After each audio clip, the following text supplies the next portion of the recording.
नमस्कार मंडळी, स्वागत आहे तुमचं एका नवीन मिनी ब्लॉगमध्ये. तर आज रविवार असल्यामुळे आम्ही निघालोय मच्छी मार्केटला. हे आहे इंदापूरचे कृषी उत्पन्न बाजार समितीमधील मच्छी मार्केट खूप मोठं आहे, तुम्ही बघा. येथे बाहेरून वेगवेगळ्या प्रकारचा मासा आणले जातात. आम्ही हा मासा घेतलाय. तुमच्याकडे या माशाला कोणत्या नावाने ओळखतात हे कमेंटमध्ये मला नक्की सांगा. मासे सर्व केल्यानंतर त्याला मार्केटच्या आतमध्ये साफ करण्यासाठी दिले. What's up is down, what's left is right.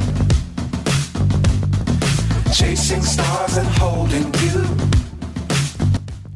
I can't see. घरी आल्यानंतर त्याच माशाला अजून चांगल्या प्रकारे साफ केला मी.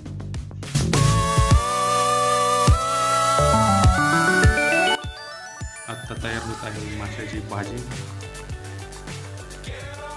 आणि फायनली तयार झाली माशाची भाजी.